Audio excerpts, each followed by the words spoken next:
Study Plexity IAS। सड़क, बिजली, पानी, स्वास्थ्य, शिक्षा और अन्य कल्याणकारी योजनाओं के लिए सरकार को पैसे की जरूरत है। मुमकिन यह है कि टैक्स में आया हुआ पैसा पर्याप्त नहीं है। ऐसे सिनेरियो में सरकार बाजार से पैसे उठाती है और इस पैसे के बदले सरकार आपसे एक वादा करती है कि आपको आपका मूलधन और उस पे कुछ ब्याज मिलेगा। ये वादा या ये प्रॉमिस एक कागज के टुकड़े में किया जाता है जिसे हम बॉन्ड या बॉन्ड पेपर कहते हैं। आज के पूरे क्लास में हम समझेंगे बॉन्ड और बॉन्ड मार्केट से जुड़े सारी चीजों को। इसके साथ साथ यूपीएससी में पूछे गए कुछ सवाल भी देखेंगे। जो एस्पिरेंट्स ये वीडियो देख रहे हैं, मेरा उनको ये सुझाव है कि वीडियो पूरा देखें और मेरे साथ साथ बॉन्ड और बॉन्ड मार्केट पे पूरी समझ विकसित करें। मेरा नाम साकेत सौरभ है और आप मुझे स्टडी प्लेक्सिटी आईएएस चैनल पे देख रहे हैं। बॉन्ड को समझने के लिए हम एक कदम पीछे चलते हैं। हम ये समझते हैं कि बॉन्ड का लेन देन जिस बाजार में होता है उसे हम कौन सा बाजार कहते हैं और उस बाजार के नियम कानून क्या है। एक कदम पीछे चलें तो हमें ये दिखाई देता है एक मार्केट है जिसे हम फाइनेंशियल मार्केट कहते हैं। आप एक बात समझें कि पैसे की जरूरत किसी को भी हो सकती है। सरकार को हो सकती है, बैंकों को हो सकती है, कॉरपोरेट्स को हो सकती है, इन्वेस्टर्स को हो सकती है। तो जब पैसे की जरूरत है तो एक बाजार की भी जरूरत है जहां पैसे का लेन देन हो सके। तो लेंडर्स और बोरोअर्स, जो पैसा देता है या जो पैसा लेता है, वो इस बाजार में आके लेन देन कर सकता है। अगर लेन देन का पीरियड या अवधि ओवरनाइट से 365 दिनों तक है तो उसे हम शॉर्ट टर्म लेंडिंग बोरोइंग कहते हैं और उसके लिए हम मनी मार्केट में आते हैं। दूसरा हिस्सा है कैपिटल मार्केट। जब लेन देन लंबे समय के लिए किया जाए तो हम कैपिटल मार्केट में आते हैं। कैपिटल मार्केट एक ऐसा बाजार है जहां पे लेन देन एक साल से ऊपर के लिए किया जाता है। कैपिटल मार्केट के अंदर दो हिस्से हैं, पहला इक्विटी मार्केट, दूसरा डेट मार्केट। आपने ये शब्द सुना है, इक्विटी मार्केट। ये वो बाजार है जहां पे पैसे के बदले आपको शेयर्स या इक्विटीज या ओनरशिप मिलता है। मान लेते हैं आप एक मकान बना रहे हैं और आपको पैसे की जरूरत है। अगर मैंने आपको पैसे दिए तो उस पैसे के बदले मुझे आपके मकान में कुछ शेयर्स, कुछ इक्विटी या कुछ ओनरशिप मिलेगा। दूसरा हिस्सा जो है उसे हम डेट मार्केट कहते हैं। डेट का सीधा मतलब उधार है।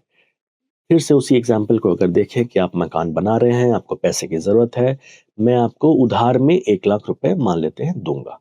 वो उधार का पैसा मुझे ब्याज के साथ वापस चाहिए बस। ना मुझे कोई आपके घर में इक्विटी चाहिए, ना कोई शेयर चाहिए, ना कोई ओनरशिप चाहिए। मैंने आपको उधार में पैसे दिए और ब्याज के साथ पैसे ले लिए। डेट मार्केट में दो हिस्से हैं या दो इंस्ट्रूमेंट है, दो टूल है जिसकी मदद से पैसे लिए या दिए जाते हैं। उसमें जो जरूरी टूल है उसे हम बॉन्ड्स कहते हैं। बॉन्ड, ये है बॉन्ड। बॉन्ड क्या है? बॉन्ड कागज का एक टुकड़ा है, जो तस्वीर आपने अभी बोर्ड पे देखा। बॉन्ड एक कागज का टुकड़ा है, ऐसा मान के चले, जिसपे एक प्रॉमिस किया जाता है कि आप इसे एक वादे की तरह, एक प्रॉमिस की तरह अपने पास रख सकते हैं। जो आपका पैसा मैंने लिया है वो आपको सही सलामत वापस मिलेगा और उस पर ब्याज भी मिलेगा। ठीक है। अब एक बात और समझें कि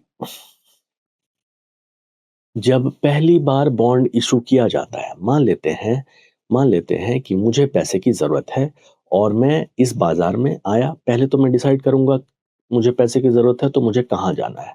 मैंने सोचा कि मुझे पैसे की जरूरत 5 साल के लिए है, ये पैसा मुझे 5 साल के लिए चाहिए।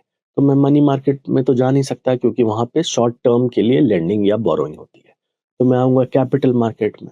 अब मैं सोचूंगा कि मुझे पैसे जो मैं लूंगा उसके बदले क्या मैं इक्विटी दे रहा हूं या मैं उधार में पैसा लेना चाहता हूं। तो मैंने सोचा मैं भाई उधार में पैसे लूंगा। मैं जो पैसे लूंगा वो ब्याज के साथ वापस कर दूंगा। तो मैं आऊंगा कहाँ पे? डेट मार्केट में। और डेट मार्केट में मैं इस्तेमाल कर रहा हूँ बॉन्ड्स का। तो मैं आया बाजार में एक बॉन्ड का पेपर लेके और मैंने बोला कि मुझे 10 लाख रुपए चाहिए, या मुझे for the sake of simplification मुझे 100 रुपए चाहिए। तो मैं आपके पास आता हूँ और आपको बोलता हूँ कि मुझे 100 रुपए दे दो और उसके बदले मैं आपको ये बॉन्ड पेपर देता हूँ, ये बॉन्ड का पेपर देता हूँ।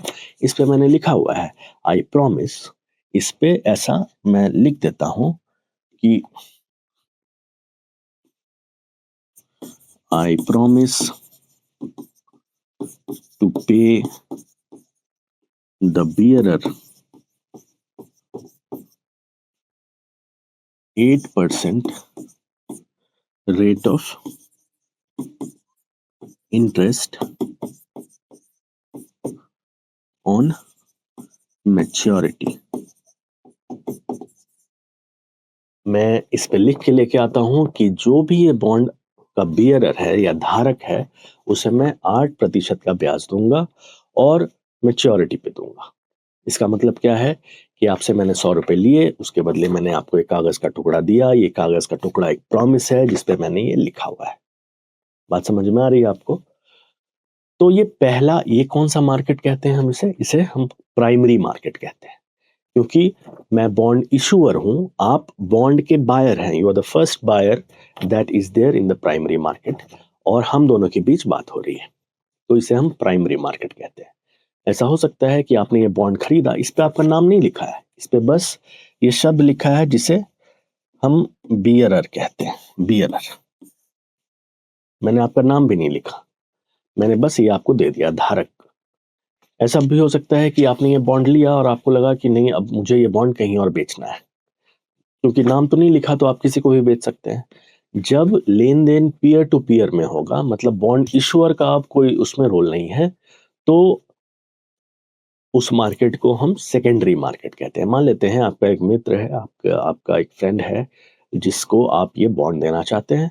अब जब आप दोनों के बीच में ट्रांजैक्शन हो रहा है तो उस मार्केट को हम सेकेंडरी मार्केट कहते हैं, सेकेंडरी मार्केट। अभी तक क्या समझा हमने? पैसे का लेन देन करने के लिए फिनेंशियल मार्केट में आना है, ये देखना है कि कितने समय के लिए लेन देन हो रहा है। अगर 1 साल से ज्यादा है तो कैपिटल मार्केट में आना है। कैपिटल मार्केट में आ गए, अब ये देखना है कि पैसे के बदले क्या मैं शेयर दे सकता हूँ, इक्विटी दे सकता हूँ। अगर हाँ तो इक्विटी मार्केट, अगर ना तो सीधा सीधा डेट मार्केट, मतलब पैसे का लेन देन उधार में हो रहा है। डेट मार्केट में आ गए और फिर बॉन्ड इशू करना शुरू किया। बॉन्ड जब पहली बार इशू किया जाता है बॉन्ड इशूअर के द्वारा, इस केस में मैं बॉन्ड इशूअर, ये कागज का टुकड़ा अगर मैं दे रहा हूं तो मैं बॉन्ड का इशूअर हूं। तो प्राइमरी मार्केट में जब आपने बॉन्ड खरीद लिया और फिर आप पीयर टू पीयर, मतलब अपने किसी साथ के लोगों में खरीद बिक्री कर रहे हैं, तो आप सेकेंडरी मार्केट में कर रहे हैं। ठीक है, मुझे उम्मीद है कि आपने इतनी बात समझ लिया। ये कुछ तस्वीरें हैं बॉन्ड पेपर के, जो कि मैंने आपकी सुविधा के लिए बोर्ड पे लगाया है। बॉन्ड का पेपर ऐसा ही दिखाई देता है।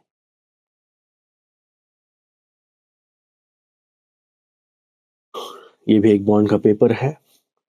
अब हम समझेंगे, ये आपके लिए मैंने एक फ्लो चार्ट भी बनाया है जहां पे लिखा है कि फाइनेंशियल मार्केट में 2 तरीके के मार्केट हैं, money market, capital market. Money market में शॉर्ट टर्म बोरोइंग और लेंडिंग होती है, और ड्यूरेशन क्या होता है, ओवरनाइट से लेके 365 दिन। कैपिटल मार्केट में लॉन्ग टर्म लेंडिंग और बोरोइंग होती है। इसमें 2 तरीके के मार्केट्स हैं, इक्विटी मार्केट और डेट मार्केट। और इंस्ट्रूमेंट्स कौन कौन से हैं? बॉन्ड्स और डिबेंचर्स। आज की क्लास बॉन्ड्स तक सीमित है, डिबेंचर्स की बात कभी और करेंगे। मार्केट टाइप्स कैसे कैसे हैं, कौन कौन से हैं? मार्केट टाइप है प्राइमरी मार्केट और सेकेंडरी मार्केट। तो आज की क्लास कहाँ तक सीमित है? आज की क्लास में हम पढ़ रहे हैं इसके बारे में। आज की क्लास में हम बॉन्ड्स के बारे में, बॉन्ड से जुड़ी सारी चीजों के बारे में पढ़ेंगे, समझेंगे। ठीक है, आगे बढ़ते हैं। आगे बढ़ेंगे तो हमें जो 2 चीजें समझनी है वो है बॉन्ड की प्राइस और बॉन्ड का यील्ड। बॉन्ड का प्राइस और बॉन्ड का यील्ड।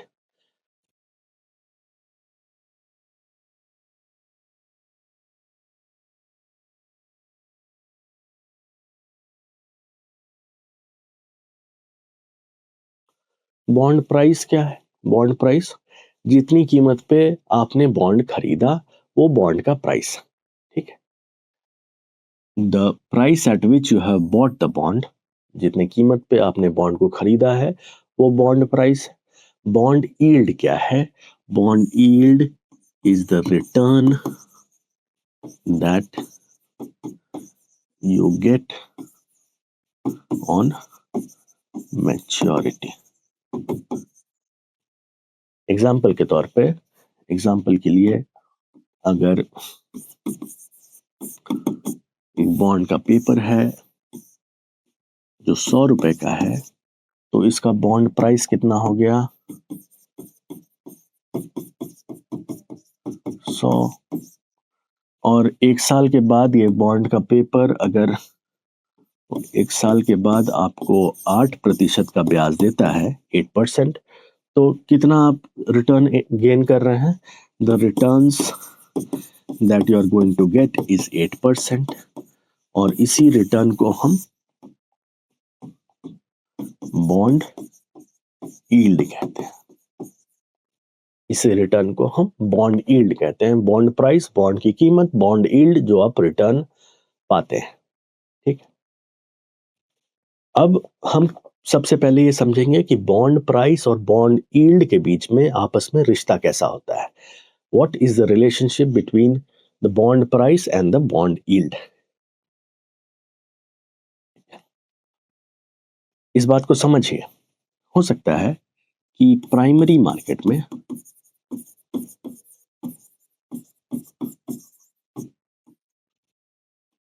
एक इंसान है जो बॉन्ड इशुअर,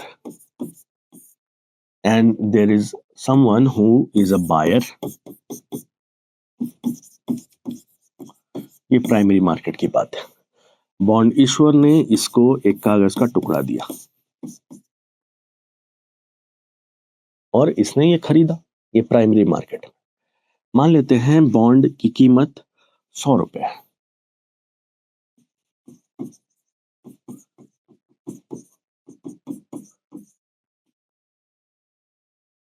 और बॉन्ड पे 8% का ब्याज मिल रहा है, तो बॉन्ड यील्ड कितना है?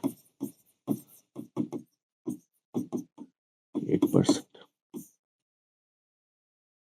ठीक है, हम क्या करना चाह रहे हैं? हम बॉन्ड प्राइस और बॉन्ड यील्ड, बदलते बॉन्ड प्राइस के साथ बॉन्ड यील्ड में क्या बदलाव आता है, ये देखने की कोशिश कर रहे हैं। बॉन्ड प्राइस और बॉन्ड यील्ड के बीच में कैसा रिश्ता होता है, ये देखने की कोशिश कर रहे हैं। अब मान लेते हैं कि ये जो बायर है वो आता है सेकेंडरी मार्केट में।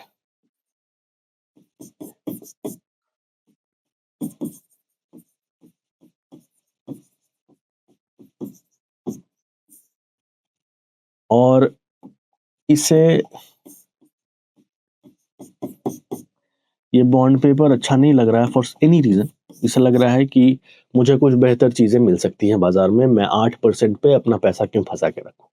कोई इसको बोल रहा है कि कहीं और इन्वेस्ट करो अपना 100 रुपया और तुम्हें 9% मिलेंगे। इसने इन्वेस्ट ही तो किया है।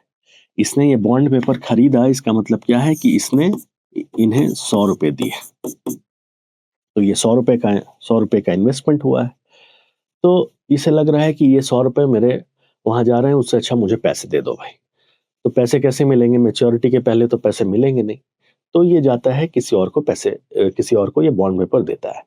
कहता है कि भाई ये कागज का टुकड़ा है, ये मैंने खरीदा था प्राइमरी मार्केट में, 100 रुपए का था और मुझे 8% मिल रहा था। मुझे तुम 90 रुपए दे दो, मैं ये तुमको दे देता हूँ। ठीक है, इसको भी लगता है कि ठीक है, अगर 100 रुपए की चीज मुझे 90 रुपए में मिल रही है तो मैं ले लेता हूँ। तो इसके लिए 90 रुपए में ये 90 रुपीज में ही बाइज द बॉन्ड। तो इस आदमी के लिए आप ध्यान से देखेंगे इसको, इसके लिए बॉन्ड का प्राइस क्या हो गया? 90 रुपए। यील्ड कितना होगा? यील्ड क्या है? Yield is the return. तो इसे कितना यील्ड मिल रहा था? 108 रुपए। इसे भी तो 108 रुपए ही मिलेंगे, क्योंकि बॉन्ड के पेपर पे लिखा है 100 रुपए का बॉन्ड है और 8% का ब्याज मिलेगा, मतलब 108 रुपए आपको मिलेंगे। तो इससे रिटर्न कितना मिल रहा है? रिटर्न मिल रहा है 108 रुपए। मतलब इस इंसान के लिए बॉन्ड यील्ड कितना हो गया? Difference, what is the difference? The difference amount is 18 rupees net earnings. और यील्ड को निकालने के लिए हम परसेंटेज में कन्वर्ट करते हैं। तो परसेंटेज का कन्वर्जन कैसे होगा? जितना आपने कमाया, जितना प्राइस था, इंटू 100। ठीक, थोड़ा मैथ्स कर लेंगे। 18, 5 टाइम्स इज 90, 5 20 टाइम्स इज 100। ठीक है, अब इसके लिए कितना हो गया? इसने 90 रुपए में खरीदा और इसका बॉन्ड यील्ड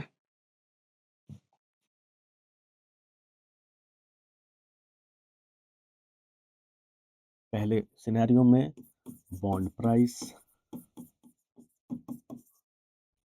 और बॉन्ड यील्ड, मैं एक बॉक्स बना लेता हूँ।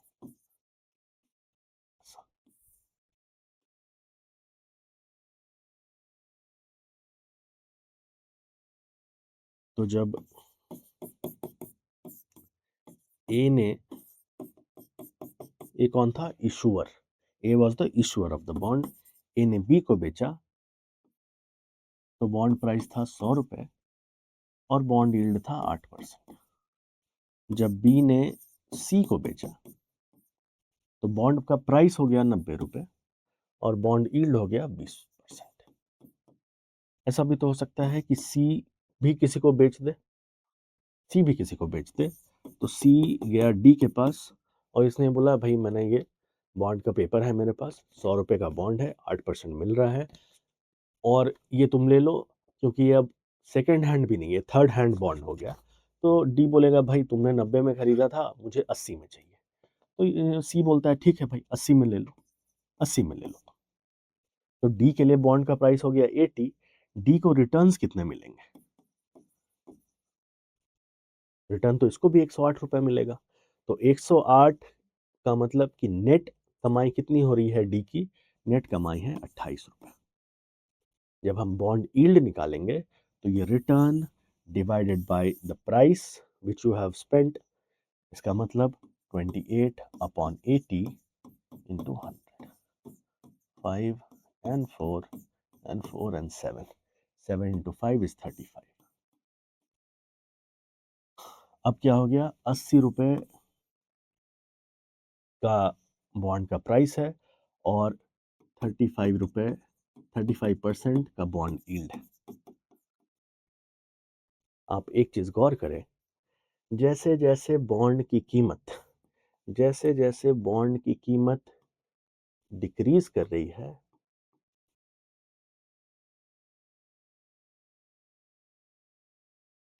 वैसे वैसे यील्ड इंक्रीज कर रहा है।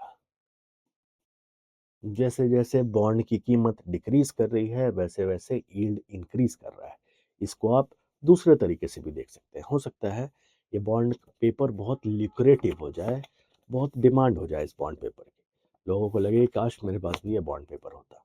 तो जब ए बी को बेचता और बी फिर सी को, इसने 100 रुपए में बेचा, मान लेते हैं ये बहुत लिक्रेटिव हो जाता, तो ये इसे 110 में भी बेच सकता था कि भाई मेरे पास बहुत सुंदर, बहुत खूबसूरत, चमकता हुआ बॉन्ड है, उसे ले लो, अब 110 रुपए लगेंगे।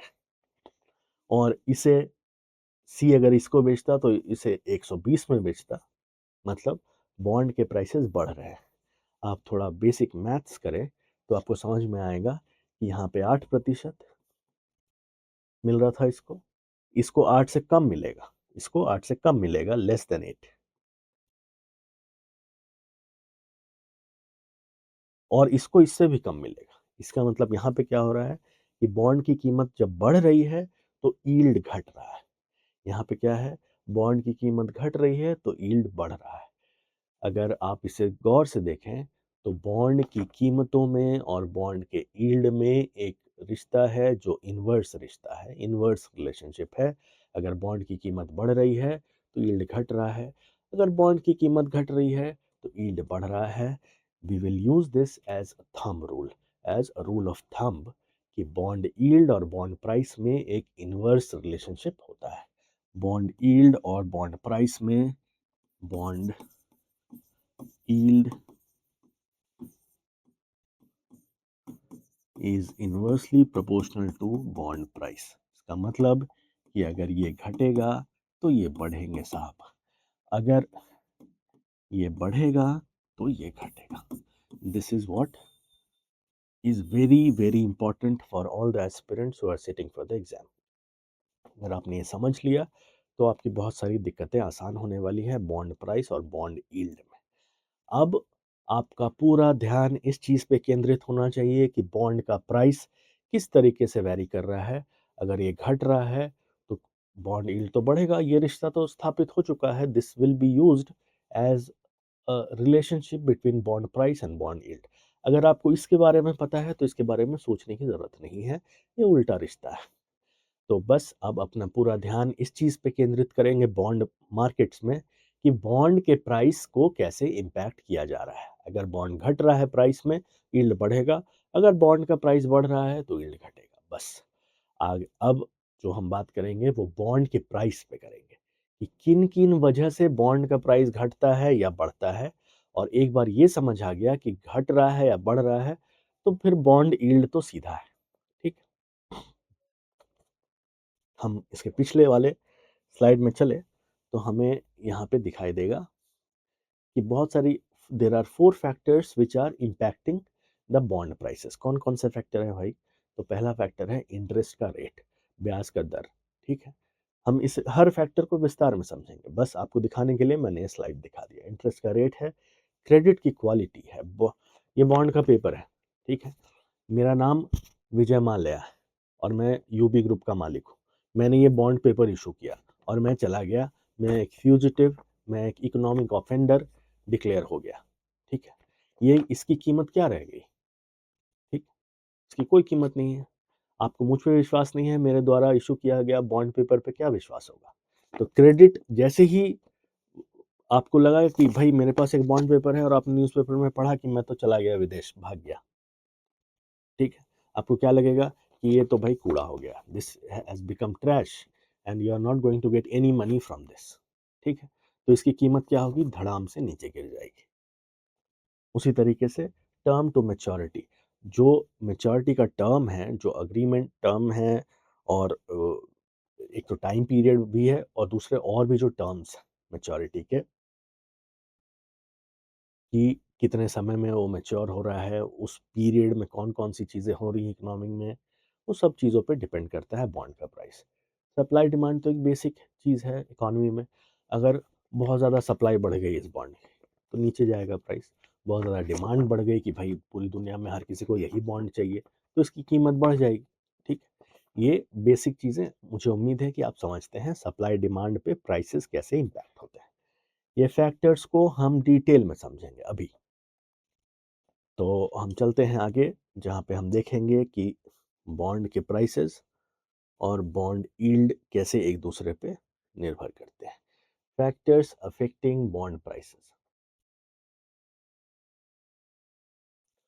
सबसे पहला जो है वो है इंटरेस्ट रेट। इंटरेस्ट रेट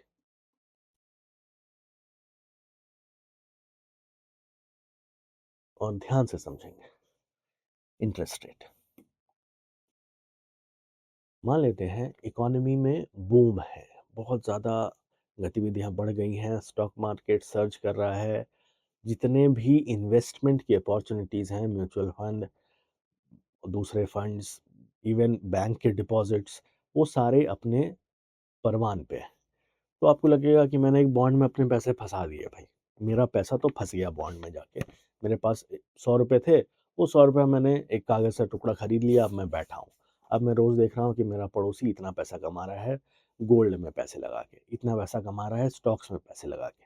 तो आपको लगेगा कि भाई उस ये जो 100 रुपये का कागज़ मैंने खरीद के रखा हुआ है, उससे अच्छा मुझे वो पैसे ही मिल जाए, मैं दूसरी जगह जाके पैसा लगा दूंगा, ठीक है? तो इससे क्या होता है कि आपका जो बॉन्ड पे जो इंटरेस्ट मिल रहा है, this has become non lucrative. अब आपको बहुत ज़्यादा अच्छा नहीं लग रहा है ये इस पे 8% कमाना, क्योंकि आपको ऐसा लग रहा है कि मैंने अगर स्टॉक्स में लगाए होते, म्यूचुअल फंड में लगाया होता, तो मुझे 15%, 20%, 25% कुछ भी कमाई हो सकती थी। व्हेन द बॉन्ड इंटरेस्ट और द कूपन रेट जिसको कहते हैं, इसे हम कूपन रेट भी कहते हैं।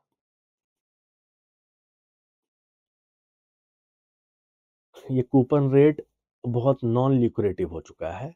तो आप क्या करते हैं, आप चाहते हैं किसी ना किसी को ये बॉन्ड जाके मैं दे दूं, ठीक है? जिसको भी आप बॉन्ड देंगे वो कोई बेवकूफ़ तो है नहीं, उसको भी ऐसा लगेगा भाई ये क्यों लूं मैं। तो आप यही कह सकते हैं भाई ले लो, मैंने 100 रुपये में खरीदा था, तुम 90 रुपये में ले लो। तो इस तरीके से बॉन्ड के प्राइसेस इफेक्ट होते हैं अगर बॉन्ड का इंटरेस्ट या कूपन का rate becomes non lucrative. Why it has become non-lucrative? Because other investments are giving more returns, because जो दूसरे तरीके के इन्वेस्टमेंट्स हैं, जो दूसरा इन्वेस्टमेंट है वो ज़्यादा रिटर्न्स दे रहा है, they are giving more returns, और इसकी वजह से आपका जो बॉन्ड है it has become non liquidative. बात समझ में आई? ठीक है। अब ऐसा भी हो सकता है कि आपका जो बॉन्ड पेपर है वो 8% दे रहा है और पूरा बाजार स्लम्प कर रहा है, बाजार में कोई 3% 4% से ज़्यादा कमाई नहीं कर रहा, स्टॉक मार्केट क्रैश कर रहा है, इकॉनमी अपने इज इन बस्ट। तो आप क्या करेंगे? आपको लगेगा नहीं भाई ये तो अच्छा है, ठीक है, इंटरेस्ट जो आपको मिल रहा है वो अच्छा है, तो क्या होगा? इसकी डिमांड बढ़ेगी, ठीक है। तो इस तरीके से डिमांड बढ़ने से इसकी प्राइसेस भी बढ़ेंगी। तो ये अगर मेरे पास 100 रुपए का बॉन्ड पेपर है, मेरे पास हमेशा लोग आते रहेंगे कि भाई वो बॉन्ड पेपर दे दो, मुझसे 120 रुपये ले लो, 130 ले लो भाई, 150 ले लो, लेकिन वो दे दो मुझे, ठीक। तो इस तरीके से जो बॉन्ड का इंटरेस्ट है वो बाजार में कैसा परफॉर्म कर रहा है, क्या वो ल्यूक्रेटिव है, क्या वो ल्यूक्रेटिव है या नॉन लिक्विडेटिव है, ठीक है, इस पे डिपेंड करता है कि इसका प्राइस कहाँ जाएगा, इसकी डिमांड कैसी होगी। और डिमांड के बढ़ने घटने से आपको पता है कि प्राइस में बॉन्ड प्राइस इम्पैक्ट करता है, ठीक। मान लेते हैं बॉन्ड प्राइस बढ़ गया, the bond price has gone up, तो क्या होगा? बॉन्ड यील्ड को आपने हम लोगों ने सीख लिया है, हम लोगों ने बहुत अच्छे तरीके से सीख लिया कि बॉन्ड प्राइस और बॉन्ड यील्ड दोनों विपरीत दिशा में चलते हैं। मतलब बॉन्ड प्राइस बढ़ा तो बॉन्ड यील्ड घटेगा, bond yield will come down, ठीक है। if the bond price is going up, bond yield is going to come down। मुझे उम्मीद है कि आपको ये बात समझ में आई। दूसरा फैक्टर क्या है वहां पे? क्रेडिट। क्रेडिट, आपकी क्रेडिट कैसी है बाजार में, आपने अपनी क्रेडिबिलिटी, अपना क्रेडिट रेटिंग कैसा रखा है बाजार में। मान लेते हैं एक सरकार जो कि बैंकरप्ट हो चुकी है, मैं एग्जांपल के तौर पे श्रीलंका गवर्नमेंट की बात करूंगा, या मैं पड़ोसियों की बात करते हैं, पाकिस्तान में भी एक क्राइसिस चलता है, इकोनॉमिक क्राइसिस। श्रीलंका की बात करते हैं क्योंकि वो मंजर, वो सीन आपने देखा है कि लोग घुस गए प्रेसिडेंशियल पैलेस में और लूट लिया, क्योंकि सरकार दिवालिया हो गई है, वो लोग भाग गए। तो अगर ऐसी सरकार जो डिफॉल्ट कर गई है भाई, उसने हाथ खड़े कर दिए कि हमसे ना हो पाएगा, तो आप, अगर वैसी सरकार ने एक बॉन्ड पेपर इशू किया है, बॉन्ड पेपर मैंने खरीदा है और मैं सोच रहा हूँ कि इस पे मुझे 8% मिलेगा, सरकार हो गई दिवालिया, तो मुझे तो लग रहा है भाई कोई ले लो इसको, कोई भी किसी तरीके से, मैंने 100 रुपए में खरीदा था, तुम 80 70 60 में भी ले लो, ठीक है। लेकिन इस कागज के टुकड़े को जो कि एक ट्रैश हो चुका है, इसे मुझे नहीं चाहिए, मुझे जो पैसे मिलते हैं मुझे दे दो। क्या होता है? Bond price, if the credit goes down, the bond price also goes down, price भी बहुत नीचे चला जाता है, और प्राइस नीचे जाएगा तो यील्ड क्या होगा? The yield will go up. सीधा हिसाब है, सीधा हिसाब है, बॉन्ड प्राइस अगर नीचे गया तो यील्ड जो है ऊपर जाएगा, ठीक। ऐसा भी हो सकता है कि एक 5 स्टार रेटेड बॉन्ड है, ठीक है। आपने ये भी सुना होगा कुछ क्रेडिट रेटिंग एजेंसीज हैं, जैसे स्टैंडर्ड एंड पुअर है, जैसे फिच है, ये आपको रेट करती है, ठीक है। या तो क्या होता है, मान लेते हैं कि मैं बहुत ज़्यादा रोबस्टनेस है मेरी इकोनॉमी में, मैं सरकार हूँ और मैंने अपना बॉन्ड इशू किया, एक रेटिंग एजेंसी ने बोला कि भाई ये 5 सितारा bond, this is a 5 star bond, आप इसमें पैसे लगाइए, आपका पैसा कहीं नहीं जाएगा, समय पे पैसे वापस मिलेंगे। तो क्या होगा? क्रेडिट मेरी अच्छी है, क्रेडिट अच्छी है तो हर कोई चाहेगा कि ये बॉन्ड खरीदूं, जब हर कोई चाहेगा तो बॉन्ड का प्राइस क्या होगा? The bond price will go up and the yield will come down, yield will come down, ठीक, yield will come down। मुझे उम्मीद है कि आपको ये बात भी पूरी तरीके से समझ में आई है। ये पीडीएफ में आपको दूंगा, तो परेशान ना हो, ठीक है। अब तीसरी बात जो है, term of maturity.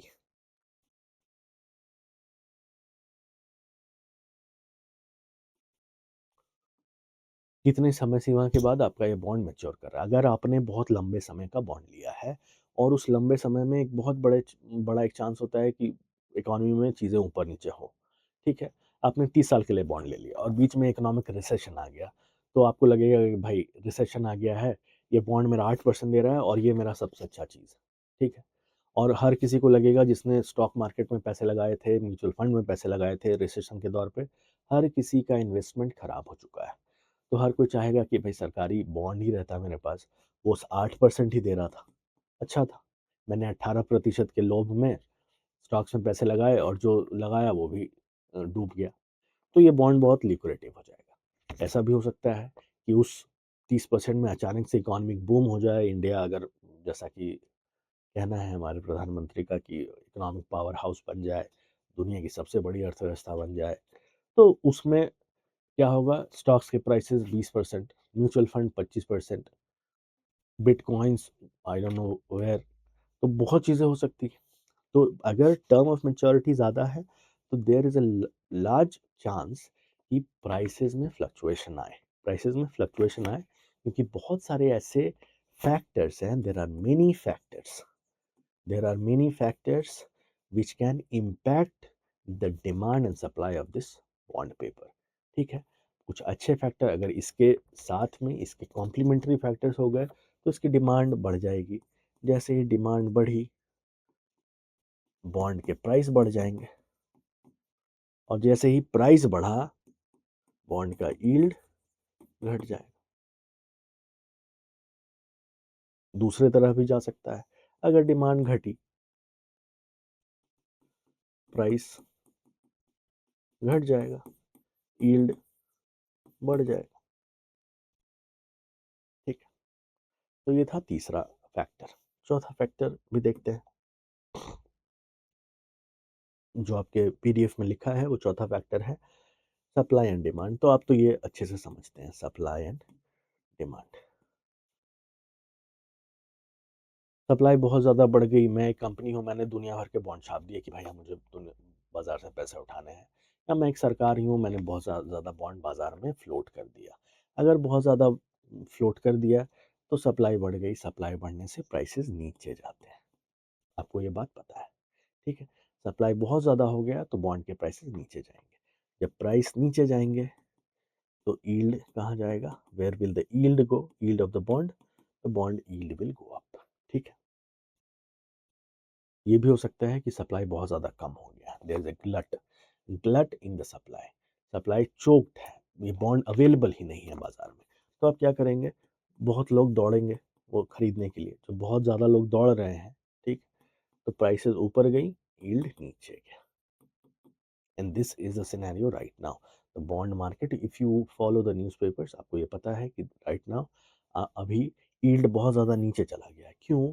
Because there is a glut in the supply of bonds in the market, ठीक है? इसके साथ साथ क्या ऐसा भी हो सकता है कि फॉरेन का कुछ हो रहा है, there is a global phenomena, there is something that is happening in the United States and that impacts the bond in this country? Yes, it can also take place.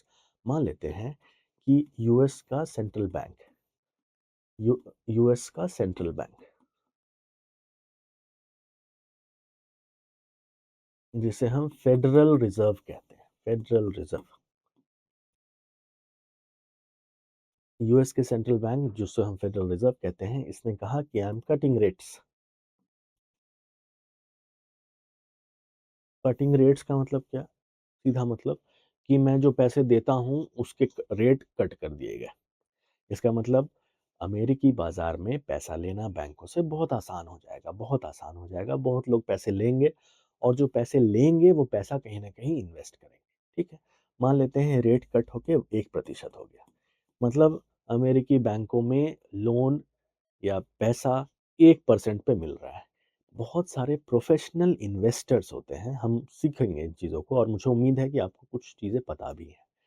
बहुत सारे इन्वेस्टर्स हैं जो दुनिया के हर कोने में जाके अपना पैसा लगाते हैं, पैसा अपने बैंकों से लेते हैं और अपना पैसा जाके विदेशी बैंकों में लगाते हैं। जैसे 1% पे पैसा लिया, मान लेते हैं ये एक अमेरिकी है, इसने 1% पे पैसा लिया और अब ये दुनिया में हर जगह घूम रहा है कि भाई इतने सारे पैसे हैं, मैं कहाँ लगाऊं।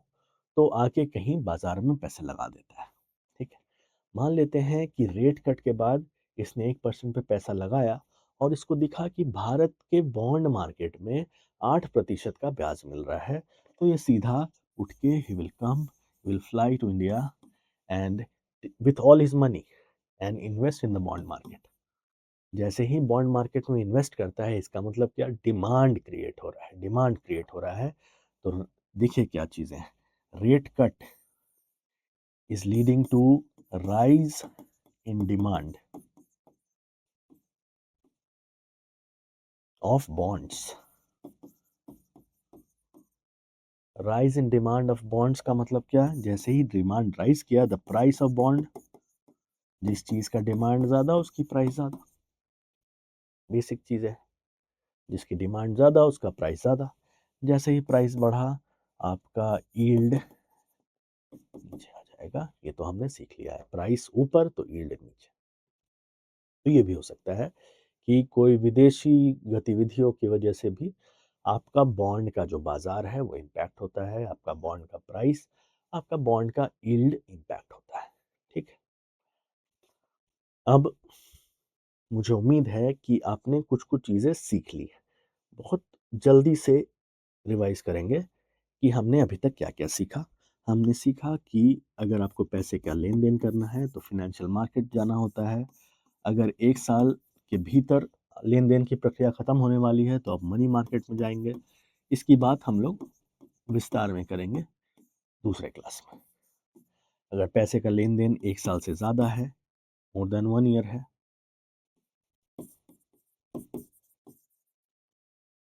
तो हम कैपिटल मार्केट में जाते हैं। और कैपिटल मार्केट में भी आके हम देखते हैं कि हमें इक्विटी में पैसे का लेन देन करना है या उधार लेना या देना है। अगर उधार की बात है तो हम डेट मार्केट में आते हैं।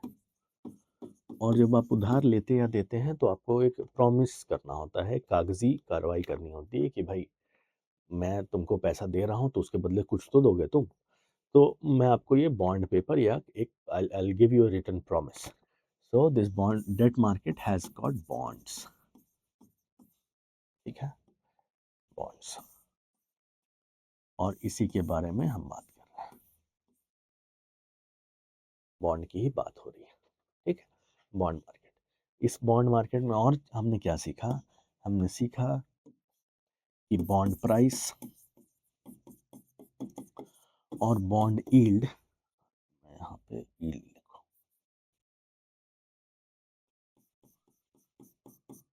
बॉन्ड यील्ड और बॉन्ड प्राइस में ऐसा रिश्ता होता है।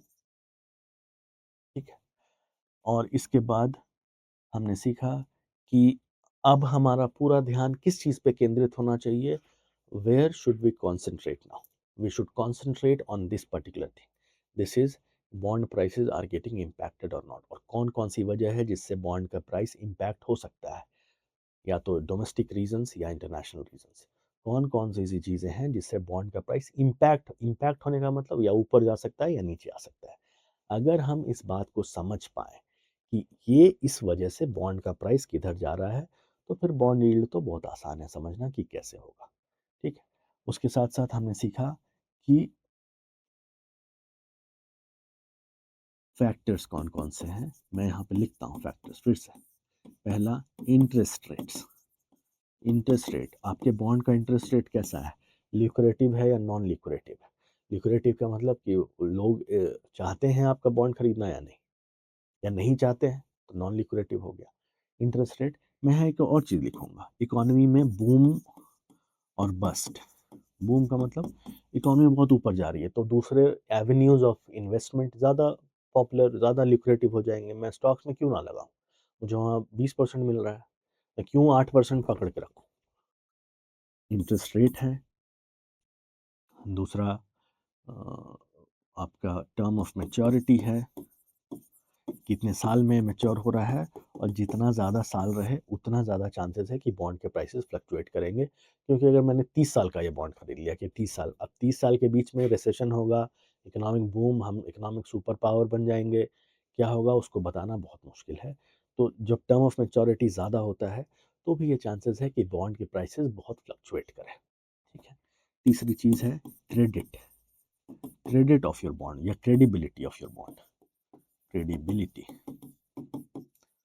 अगर आपका बॉन्ड 5 स्टार बॉन्ड और आपका बॉन्ड जंक, दोनों सिनेरियो हो सकता है। आप विजय माल्या हैं तो आपके बॉन्ड जंक, आप भारत सरकार रोबस्ट इकोनॉमी है, यूएस की इकोनॉमी है, जो रोबस्टनेस है इकोनॉमी में, टाटाज हैं जो एक अच्छी कंपनी मानी जाती है कि डिफॉल्ट तो नहीं करेगी कम से कम, तो 5 स्टार बॉन्ड है। नहीं तो आप नीरव मोदी हैं तो आप जंक बॉन्ड है। ठीक है। अगर 5 स्टार बॉन्ड है तो कीमतें ऊपर जाएंगी बॉन्ड की, जब कीमतें ऊपर जाएंगी यील्ड नीचे आएगा। जंक बॉन्ड में कोई खरीदने वाला इसको है नहीं, तो इसे तो आपको कम दाम में बेचना पड़ेगा। जब कम दाम में आपने बेचा तो इसका यील्ड ऊपर जाएगा। चौथी चीज हमने देखी कि सप्लाई डिमांड। सप्लाई डिमांड तो आप सब समझते हैं। सप्लाई डिमांड, सप्लाई बढ़ा तो प्राइसेस नीचे जाएंगी, डिमांड बढ़ा तो प्राइस ऊपर जाएंगी। सप्लाई डिमांड का एक अपना एक डायनामिक्स होता है जो आप समझते हैं। पांचवी जो चीज है इंटरनेशनल एक्टिविटीज, जो कि हमने एग्जांपल देखा फेडरल रिजर्व, फेडरेट, फेडरेट। ठीक है। फेडरल रिजर्व ने अपने रेट्स काटे, वहां में रहने वाले लोगों के लिए पैसा लेना आसान हुआ, उन्होंने पैसे लिए, आए भारतीय बाजार में और देखा कि बॉन्ड में तो पैसा लगा सकते हैं, बॉन्ड का डिमांड बढ़ा। जैसे डिमांड बढ़ेगा प्राइसेस भी बढ़ेंगी, यील्ड नीचे जाएगा। मुझे उम्मीद है कि आपने ये बातें समझ ली हैं। तो 3 मुद्दे अभी तक हमने समझे। बॉन्ड कौन से मार्केट में खरीद और बिक्री होती है, बॉन्ड प्राइस और बॉन्ड यील्ड में क्या रिश्ता होता है, और उसके साथ साथ कौन कौन से ऐसे फैक्टर्स हैं जो बॉन्ड प्राइस को इम्पैक्ट कर सकते हैं। आगे बढ़ेंगे और हम देखेंगे कि कितने अलग अलग प्रकार के बॉन्ड हैं, what are the different types of bonds that we have.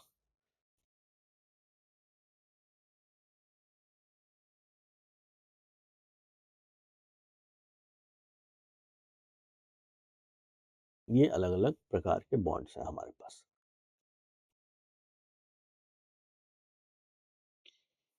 Government issued securities कौन कौन से हैं, ट्रेजरी बिल्स है। ठीक है। डेटेड गवर्नमेंट सिक्योरिटीज है, डेट स्टेट डेवलपमेंट के लोन है, सॉवरेन गोल्ड बॉन्ड्स। यहाँ पे बॉन्ड उसके फीचर्स के अकॉर्डिंग कौन कौन से हैं, फिक्स्ड इंटरेस्ट बॉन्ड है, फ्लोटिंग है, जीरो कूपन बॉन्ड है, इन्फ्लेशन इंडेक्स बॉन्ड है, कन्वर्टिबल बॉन्ड है। कुछ स्पेशल तरीके के भी बॉन्ड होते हैं जैसे म्यूनिसिपल बॉन्ड, जैसे मसाला बॉन्ड न्यूज़ में भी रहा है, तो आपने सुना भी होगा, ग्रीन बॉन्ड, ब्लू बॉन्ड। तो इन सब बॉन्ड्स के बारे में हम अभी साथ साथ देखते चलेंगे। पहले देखते हैं इन बॉन्ड्स के बारे में। पहला है ट्रेजरी बिल। अब ये एक ऐसा बॉन्ड का पेपर है जो कि शॉर्ट टर्म के लिए इशू होता है। ये एक अपने आप में एक्सेप्शनल है कि आप ये समझेंगे कि वहाँ तो लॉन्ग टर्म की बात हो रही थी। ये ट्रेजरी बिल एक ऐसा सरकार, केंद्र सरकार द्वारा इशू किया गया बिल है। इसे बॉन्ड की कैटेगरी में रखा जाता है क्योंकि ये सरकार के द्वारा इशू किया गया एक कागज का टुकड़ा, एक बिल होता है, तो ट्रेजरी बिल है।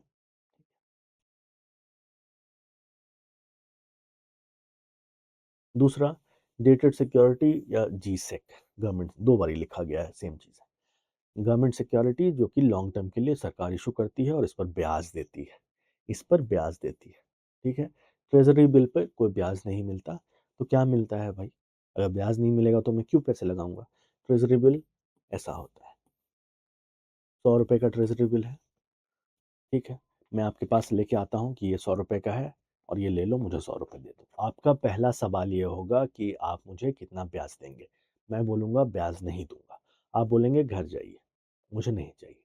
मैं बोलूँगा रुको, ये 100 रुपये का है, इसे तुमको मैं 90 में दूंगा। I give you in 90 rupees. ठीक है। I give you at a discount.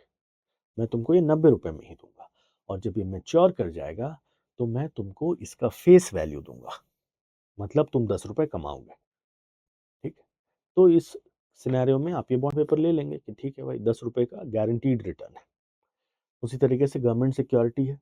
Government security long term investment का एक मैकेनिज्म है। सरकार को लंबे समय के लिए पैसे चाहिए तो गवर्नमेंट सिक्योरिटीज लेके आती है। ठीक है। आपने बहुत जगह सुना पढ़ा देखा होगा कि इसे गिल्ट एज्ड भी कहते हैं। Guilt aged. गिल्ट एज्ड इसलिए कहते हैं क्योंकि पहली बार जब ब्रिटिश सरकार ने ऐसे बॉन्ड पेपर इशू किए तो बॉन्ड का कागज ऐसा दिखता था। बॉन्ड का कागज ऐसा दिखता था। आप देख रहे हैं कि इसके एजेस जो है मैं एक खास रंग से बना रहा हूं क्योंकि बॉन्ड पेपर में ये एक गोल्ड की परत होती थी और इस परत की वजह से on the borders of this paper you have a golden border and that is why it was known as gilt edged. परंपरा आज तक चली आ रही है। अभी भी हम गवर्नमेंट सिक्योरिटी को गिल्ट एज्ड बोलते हैं। ठीक है। एक मेटाफर भी एक संकेत भी है।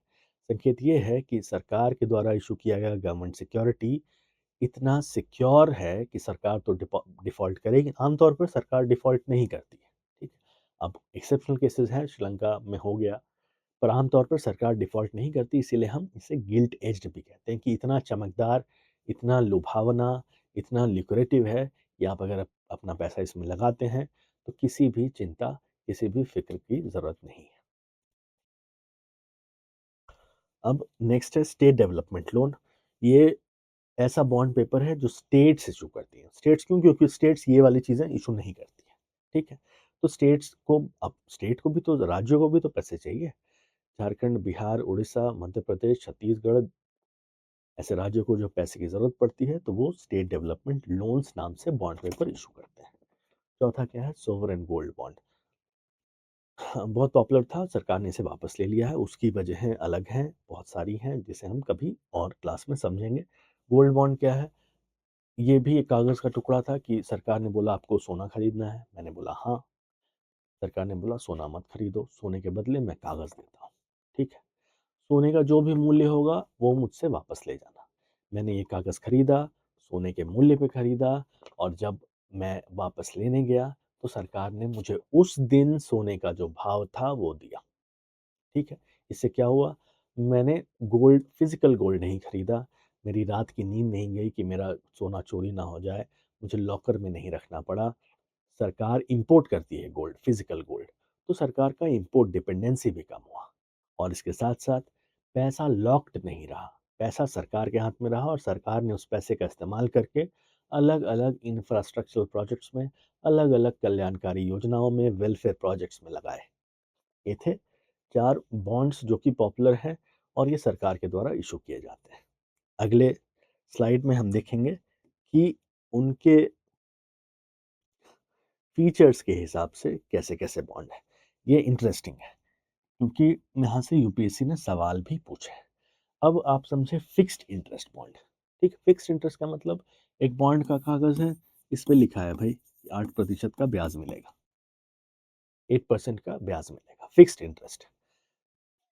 अब मान लेते हैं इन्फ्लेशन 10%। ठीक है।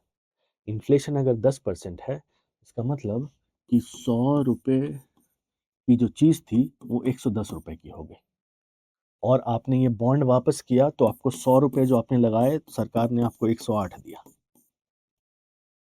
इसका मतलब आपने कमाया कुछ नहीं, आपने गवा दिया। आपने रियल इनकम, आपका कुछ नहीं हुआ उस इन्वेस्टमेंट से। आप तो 2 रुपए के लॉस में। तो फिक्स्ड इंटरेस्ट में if the economy is going through inflation, if the economy has inflation, then the real returns comes down in the case of fixed interest. यहाँ से एक और बात समझ में आती है कि बॉन्ड होल्डर्स के लिए, जो जिसने बॉन्ड में पैसा लगाया है, बॉन्ड होल्डर का मतलब मैंने ये बॉन्ड का पेपर पकड़ के रखा, ये बॉन्ड होल्डर हूँ मैं। बॉन्ड होल्डर्स के लिए इन्फ्लेशन अच्छी चीज नहीं है। बॉन्ड होल्डर्स के लिए, बॉन्ड होल्डर्स को क्रेडिटर भी बोलते हैं। क्यों? क्योंकि बॉन्ड होल्डर कौन है? मैं हूं। मैंने ये बॉन्ड का पेपर अपने पास रखा है, इसके बदले मैंने किसी को क्रेडिट में पैसे दिए हैं। इसका मतलब मैं क्रेडिटर हूं। तो बॉन्ड होल्डर या क्रेडिटर को अच्छी नहीं को इन्फ्लेशन अच्छी बात नहीं लगती। इनके लिए inflation is a big no. In case of inflation they are at loss. In case of inflation they are at loss. ये बात भी समझ जाइए, क्योंकि यूपीएससी ने इस पे भी सवाल पूछा है। आगे बढ़ेंगे तो क्या करेंगे भाई ऐसे बॉन्ड्स के लिए कि एक उपाय निकाला गया, एक क्या कहा गया कि हम फ्लोटिंग रेट बॉन्ड लेके आएंगे। फ्लोटिंग रेट बॉन्ड जिसका रेट ऑफ इंटरेस्ट जो है फ्लोट करता रहेगा। कैसा फ्लोट करेगा? तो कहते हैं कि मैं फिक्स इंटरेस्ट नहीं दूंगा एक बॉन्ड पेपर पे। मैं कहूँगा जो भी रेपो रेट रहेगा बाजार में उस पे 2% एक्स्ट्रा, उस पे 2% एक्स्ट्रा। ठीक है। तो बहुत लोग जो कि ये रिस्क ले सकते हैं कि भाई रेपो रेट के साथ ही हम चलेंगे, अगर ऊपर गया तो ठीक है, नीचे आया तो हमारी किस्मत, तो वो फ्लोटिंग रेट बॉन्ड लेते हैं। ठीक। तीसरा है जीरो कूपन बॉन्ड। आपको ध्यान होगा ट्रेजरी बिल में अभी अभी हमने समझा है जीरो कूपन का मतलब these bond papers offers no interest. कोई इंटरेस्ट नहीं देती है, इंटरेस्ट नहीं मिलेगा आपको, ब्याज नहीं मिलेगा। ब्याज नहीं मिलेगा तो आप पैसे क्यों लगाएंगे? पैसे इसलिए लगाएंगे क्योंकि अगर इसकी कीमत 100 रुपये है तो ये बॉन्ड पेपर आपको 90 का मिलता है। You are given a discount on the face value. If the face value is rupees 100, you get the bond at rupees 90, right? And when the bond matures and you go back to redeem your bond, you are given the face value. मतलब मैंने 100 रुपये का bond paper था, मैंने इसे 90 रुपये में खरीदा। 1 साल हो गया, मैच्योर हो गया, मैं गया उसको वापस करने। जैसे ही मैंने इसको वापस किया मुझे इस पे लिखा हुआ 100 रुपये जो है वो वापस मिल गया। मैंने लगाया कितना? 90, मिले मुझे कितने? 100। 10 रुपये का मुनाफा। इसे हम कहते हैं zero coupon bond. Zero coupon इसलिए क्योंकि इसका coupon rate is 0%. It is not offering you an interest. It is just offering you a discount on the face value when you buy it. And when you redeem it, you get the face value. आपने 90 रुपये में खरीदा, जब आपने वापस किया maturity के बाद तो आपको इसका फेस वैल्यू 100 रुपये मिल गया। This is what is zero coupon bond. Okay, the next one is inflation index bonds. Inflation index bonds, ठीक है, इन्फ्लेशन के साथ इंडेक्स किया हुआ बॉन्ड है। मतलब हमारी दिक्कत क्या थी यहाँ पे कि भाई इन्फ्लेशन होगा तो हम तो नुकसान में चले जाएंगे। ठीक है। तो इन्फ्लेशन इंडेक्स बॉन्ड्स में उसी चीज का उपचार किया जाता है। It is the problem that we faced here is being remedied when you take inflation index bond. यहाँ क्या कहा जाता है कि आप ये बॉन्ड पेपर पकड़िए। मैं बोलूँगा ना भाई, मुझे बाजार में बहुत इन्फ्लेशन है, मुझे नहीं चाहिए बॉन्ड पेपर, क्योंकि बॉन्ड होल्डर को इन्फ्लेशन में नुकसान होता है। तो कहा जाएगा आपको कि जो भी सीपीआई रहेगा बाजार में, कंज्यूमर प्राइस इंडेक्स, उसके ऊपर मैं 3% दूंगा आपको। आई give you 3% above the CPI. मतलब 3% तो आप कमा ही रहे हैं। रियल टर्म्स में भी, रियल रिटर्न्स में भी 3% आप कमा रहे हैं।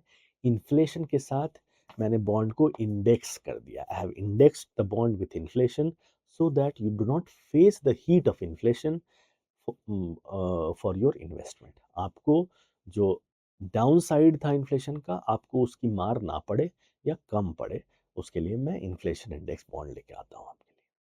ठीक है। आगे कन्वर्टिबल बॉन्ड्स, ये भी इंटरेस्टिंग है। कन्वर्टिबल बॉन्ड एक बॉन्ड का पेपर, ठीक है, मैं आपको बोलता हूँ कि ये बॉन्ड का पेपर पकड़िए, इसमें मैं 8% रिटर्न दे रहा हूँ। ठीक है, 8% फिक्स रिटर्न दे रहा हूँ। और इसके साथ साथ मैं आपको एक और उपाय दे रहा हूँ, इसमें एक और उपाय दे रहा हूँ कि आप अगर चाहें तो 2 साल के बाद इसे कन्वर्ट करके इक्विटीज ले सकते हैं। विस्तार से समझते हैं।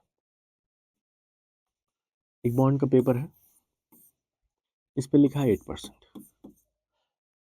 ये बॉन्ड का पेपर 8% है, मैं आपके पास लेके आया कि ये बॉन्ड का पेपर खरीद लो, 8% देंगे। आपने कहा कि नहीं भाई, मुझे तो बाजार में 10-12 मिल रहे हैं, आप 8 ही दे रहे हैं। मैंने बोला कि 8% के साथ साथ मैं आपको एक और सुविधा दे रहा हूँ। क्या है सुविधा? सुविधा ये है कि 2 साल के बाद आप इस बॉन्ड पेपर को इक्विटीज में कन्वर्ट कर सकते हैं। You can convert this bond papers into equities. ठीक है, आप इस बॉन्ड पेपर को इक्विटी में कन्वर्ट कर सकते हैं। इसका मतलब कि आप शेयर होल्डर बन सकते हैं। मैंने एक मकान बनाया, उसके लिए मैंने पैसे रेज़ किए बाज़ार से, बॉन्ड की मदद से, और मैंने आपको ये बोला कि आप मुझे पैसे दीजिए, या तो मैं आपको 8% दूँगा, या तो आपको ऐसा लगे कि 8% आपके लिए सही नहीं है, तो आप अपने 8% को इक्विटीज़ में कन्वर्ट कर लीजिए और मेरे मकान में हिस्सेदार बन जाइए।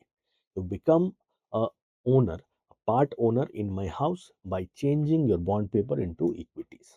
इसे कहते हैं कन्वर्टिबल बॉन्ड। आप मुझे एक बात बताएं कि कन्वर्टिबल बॉन्ड में इंटरेस्ट रेट नॉर्मल बॉन्ड से ज़्यादा होगा या कम होगा? इस बात को सोचिए और मुझे कमेंट सेक्शन में बताइए साथ साथ।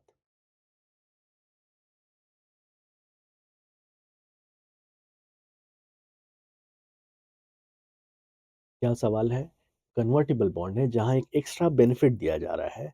इस कन्वर्टिबल बॉन्ड्स में इंटरेस्ट का जो रेट है वो मैं ज़्यादा ऑफर करूंगा या कम ऑफर करूंगा? एक एडिशनल बेनिफिट भी दे रहा हूं मैं, तो मैं ज़्यादा ऑफर करूंगा या कम ऑफर करूंगा? सोच के कमेंट सेक्शन में बताएं।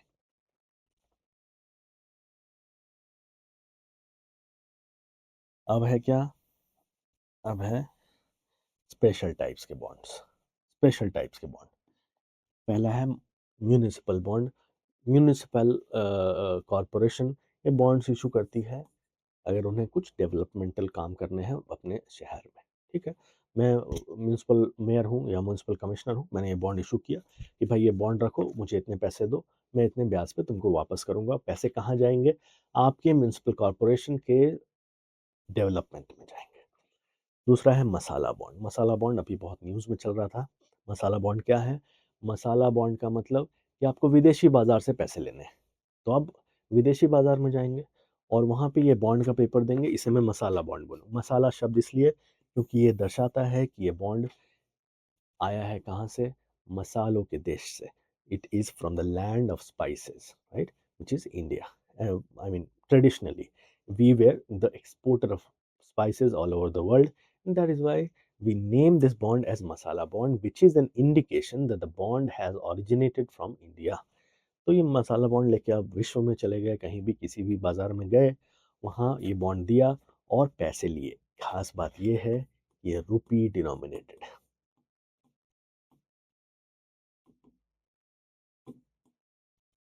आपको पैसे मिलेंगे वो रुपए में मिलेंगे। क्या खासियत है इस बात की?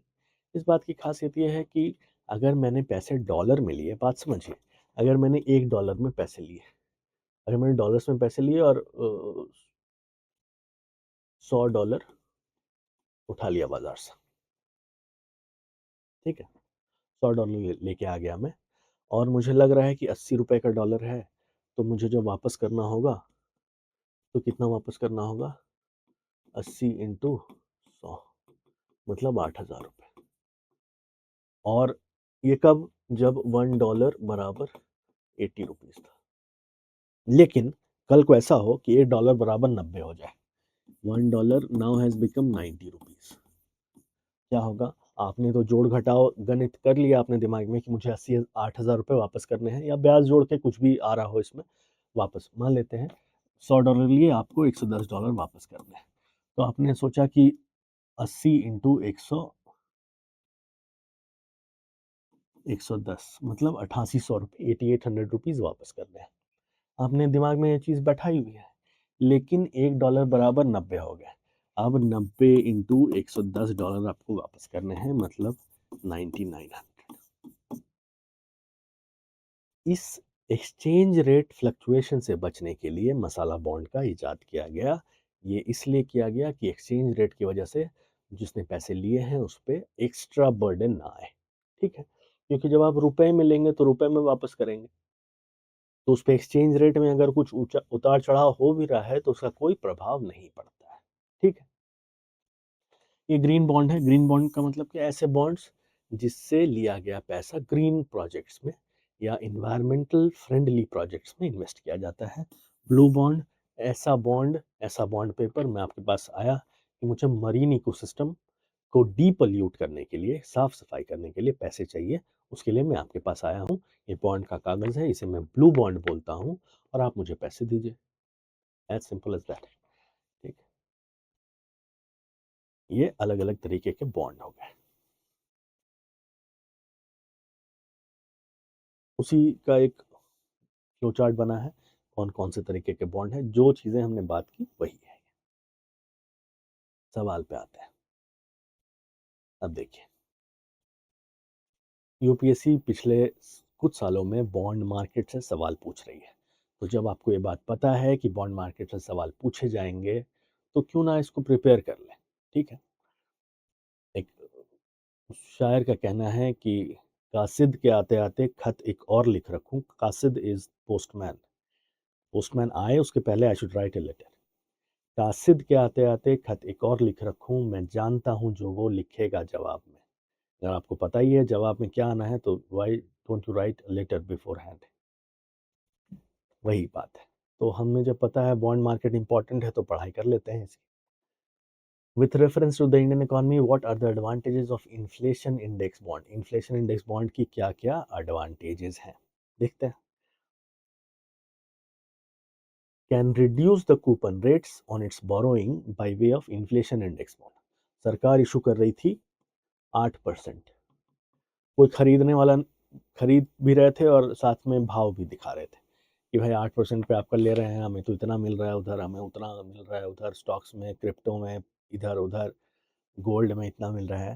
सरकार परेशान और भी कह रहे हैं कि आप इन्फ्लेशन है तो हम क्यों लें आपका बॉन्ड। तो सरकार बोलती है ठीक है, हम आपको कोई 8% प्रॉमिस नहीं करेंगे, हम आपको प्रॉमिस करते हैं CPI +2%। आपको इन्फ्लेशन से प्रॉब्लम है ना, तो अब मैं बॉन्ड को इन्फ्लेशन इंडेक्स्ड बॉन्ड बना देता हूँ। जो भी CPI होगा बाजार में, 8% हो तो 8+2 देंगे आपको, 3% हो तो 3+2 देंगे। ठीक है, तो सरकार इन्फ्लेशन इंडेक्स बॉन्ड के माध्यम से अपने कूपन रेट को, जो कूपन रेट का मतलब बॉन्ड पे दिया गया ब्याज, coupon rate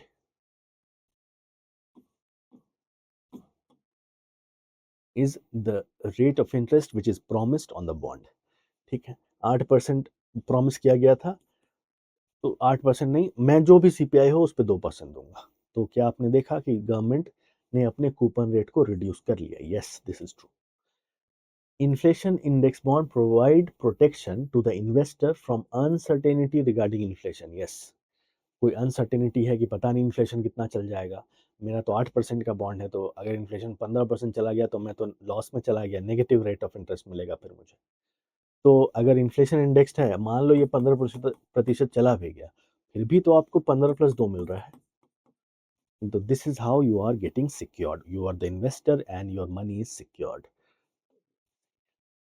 The interest received as well as capital gains on IIBs are not taxable. जो आप इंटरेस्ट कमाएंगे या जो कैपिटल गेन्स का मतलब कि जो आपने पूंजी कमाई, इससे कैपिटल गेन टैक्सेशन में हम लोग पढ़ेंगे। आप अभी के लिए इतना समझिए, ये टैक्स है, सॉरी, ये एक कैपिटल, अभी के लिए इतना समझिए कि ये भी एक तरीके का इंटरेस्ट है जो कि आप अपने इन्वेस्टमेंट पे कमाते हैं, और इंटरेस्ट तो है ही। The interest received on as well as capital gains on inflation index bonds are not taxable. क्या कहना है कि जो भी आप ब्याज कमाएंगे या जो कैपिटल गेन करेंगे वो टैक्सेबल नहीं। क्यों भाई, क्यों टैक्सेबल नहीं है? कोई ऐसा रीजन कि आपने ब्याज कमाया और टैक्सेबल नहीं हो? दुनिया में हर ब्याज टैक्सेबल है, तो ये क्यों ना हो? ठीक है, तो अपने आप में ही बहुत एब्सर्ड है।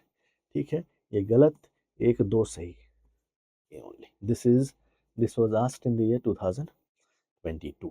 Okay, moving on to the next question. Convertible bond, फिर से वही बात, as there is an option to exchange the bond for equity. क्योंकि एक ऑप्शन आपको दिया गया है कि बॉन्ड को इक्विटी में कन्वर्ट कर सकते हैं, कन्वर्टिबल बॉन्ड पे लोअर। यस, बिकॉज एक एक्स्ट्रा जो सवाल मैंने आपसे पूछा था, एक एक्स्ट्रा एडवांटेज आपको मैं दे रहा हूँ कि भाई अगर तुमको मन करे तो तुम इसको इक्विटी में कन्वर्ट कर दो। जब एक एडिशनल चीज आपको दे रहा हूँ तो मैं रेट ऑफ इंटरेस्ट तो कम रखूंगा। This is very obvious, common sensical, right? So this is true. Yes, the option to convert to equity affords the bondholder a degree of indexation। ठीक है, अगर आपको जो सुविधा मिल रही है कि आप इसको इक्विटी में कन्वर्ट कर दो, इससे आपको एक सहूलियत मिलती है, एक इंडेक्सेशन होता है अगर इन्फ्लेशन हो रहा है। मतलब कि 8% का बॉन्ड है और बाजार में इन्फ्लेशन है 7%। आपको लग रहा है क्या मिल रहा है भाई, 1 ही % तो मिल रहा है, इन्फ्लेशन ही खा जा रहा है मेरा 7% इसमें। तो आप उसे झट से इक्विटी में कन्वर्ट कर देंगे, तो आपको एक ऑप्शन तो मिल रहा है। तो जो ये ऑप्शन है इक्विटी, उसकी मदद से बॉन्ड होल्डर को एक सुविधा मिलती है, इसीलिए ये भी सही है। Both the statements are correct. This is question in 2022 again. See there were two questions in 2022। तो देखिए साहब, इंडियन बॉन्ड यील्ड, बॉन्ड का जो यील्ड है, बॉन्ड यील्ड, बॉन्ड प्राइस। सवाल ये है कि भारतीय बॉन्ड का यील्ड कौन कौन सी चीज़ों से इम्पैक्ट होता है। बॉन्ड यील्ड कब इम्पैक्ट होगा, जब बॉन्ड का प्राइस इम्पैक्ट होगा। तो सीधा हिसाब यही देखेंगे कि बॉन्ड का प्राइस इम्पैक्ट हो रहा है कि नहीं। पहला, action of United state federal reserve. क्या फेडरल रिजर्व के किसी एक्शन से बॉन्ड का प्राइस इम्पैक्ट होता है? बिल्कुल होता है, हमने देखा भी है। Yes. Action of reserve bank of India, reserve bank ने इंटरेस्ट रेट में कुछ उतार चढ़ाव किया, लोन इतना आसान कर दिया, डिपॉजिट्स के रेट्स ऊपर नीचे कर दिए। Yes. Inflation and short term interest rate. Yes, अब बाजार में इन्फ्लेशन है, बाजार में इन्फ्लेशन है, ठीक है, तो आप बॉन्ड क्यों खरीदेंगे? ठीक, बॉन्ड नहीं खरीदने की वजह से सब मतलब डिमांड ही कम हो गया। जब बॉन्ड का, जब डिमांड ही कम हो गया, डिमांड के कम होने से बॉन्ड के प्राइसेस इफेक्ट करेंगे, और जब बॉन्ड का प्राइस इफेक्ट होगा, बॉन्ड का यील्ड भी इफेक्ट होगा। आपको बस इफेक्ट हो रहा है या नहीं ये देखना है। तीनों सही, all three are correct. I hope you have understood this.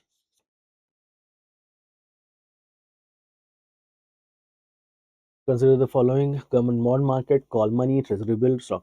Which of the following are included in capital market? Capital market में कौन कौन सी चीजें इंक्लूड की जाती है? कैपिटल मार्केट का सीधा मतलब जो लॉन्ग टर्म के लिए किया जाए। गवर्नमेंट का बॉन्ड मार्केट, बिल्कुल, और स्टॉक मार्केट, ये दो बस। Only two. Treasury bill, please समझिए इस चीज को। ट्रेजरी बिल एक तरीके का बॉन्ड भले है, पर वो कैपिटल मार्केट में, क्योंकि कैपिटल मार्केट में क्वालिफाई करने का एक ही टेस्ट है, क्या आप लॉन्ग टर्म के लिए कर रहे हैं या नहीं। तो ट्रेजरी बिल में लॉन्ग टर्म का कोई लैंडिंग बोरोइंग नहीं है, ठीक है। तो treasury bill may be a kind of bond but is not an instrument, a tool that we use in the capital market, because in the capital market only those tools are used, only those instruments are used which are used for long term lending and borrowing, only two। 2025 में भी एक सवाल पूछा, ध्यान से पढ़ा। As regards returns from an investments in a company, bondholders are considered to be relatively lower risk than stockholder। Bondholder, किसी company के अगर मैं बॉन्ड होल्डर हूँ, तो मैं लोअर रिस्क पे हूँ स्टॉक होल्डर से, क्योंकि स्टॉक होल्डर्स तो पार्टनर्स हैं, they are partners in profit and loss also. तो अगर कंपनी में लॉस हो रहा है तो स्टॉक होल्डर्स तो भाई उनका भी लॉस हो रहा है। बॉन्ड होल्डर्स कौन है? वो लोग हैं जिन्होंने कंपनी को उधार में पैसे दिए हैं, और उधार में जब पैसे देते हैं आप, तो कंपनी में चाहे आग लगे, चाहे कंपनी खराब खत्म हो जाए, आपके पैसे तो आपको वापस मिलेंगे। एंड दैट इज वाई यहाँ लिखा है रिटर्न्स में बॉन्ड होल्डर क्या है, लेस रिस्क पे है, are considered to be at lesser risk. So is the statement correct? Yes, it is correct. Bondholders are lenders to a company whereas stockholders are its owners. Yes, bondholder lender होते हैं, देनदार होते हैं। stockholders क्या होते हैं? stockholders उसका कुछ शेयर होल्ड करते हैं, उसमें स्वामित्व मिला होता है उन्हें कुछ हिस्से का, ठीक है, ये भी सही है। और रीपेमेंट पर्पस, जब रीपेमेंट की बात आएगी तो बॉन्ड होल्डर्स को प्रायोरिटाइज किया जाएगा, उन्हें पहले पैसे दिए जाएंगे, स्टॉक होल्डर्स को बाद में देखा जाएगा। भाई तुम तो अपने लोग हो, तुम तो you are a partner, kind of partner. So we need to give back the money to the bond holder who is a lender. So yes, this is also correct. क्या था इसमें कि दोनों सही है, 2 और 3 सही है, और पहले का सही एक्सप्लेनेशन भी है, ये दोनों सही है। और हाँ, इस इन्हीं दोनों वजह से हम कहते हैं कि बॉन्ड होल्डर जो है वो लेसर रिस्क पे। क्यों? क्योंकि बॉन्ड होल्डर को प्रायोरिटी मिल रही है, पॉइंट नंबर 1, और बॉन्ड होल्डर लेंडर है। बॉन्ड होल्डर्स को प्रायोरिटी मिलती है पैसे वापस मिलने में, और बॉन्ड होल्डर्स क्या हैं? लेंडर्स हैं, और इन्हीं दोनों वजह से they are at less risk. ठीक है, तो इस वजह से statement number A is correct. 13, 2013 में भी पूछा गया, inflation benefits the debtors. Debtors का मतलब कौन? जो जिन्होंने पैसा लिया है उधार में। Inflation benefits the bond holders, नहीं। अब हमने देखा है इन्फ्लेशन बॉन्ड होल्डर्स के लिए अच्छी चीज नहीं है, this is wrong, because bond holder कौन है? क्रेडिटर है, पैसा दिया हुआ है उन लोगों। ठीक है, पैसा इन्वेस्ट किया हुआ है, मैं एक बॉन्ड होल्डर हूँ, मैंने कागज ले लिया और मैं 8% का वेट कर रहा हूँ, और इन्फ्लेशन बाजार में 10% हो गया, मुझे क्या मिला? -2%। तो मुझे लॉस हुआ। जिसको पैसे मिले वो तो मजे में।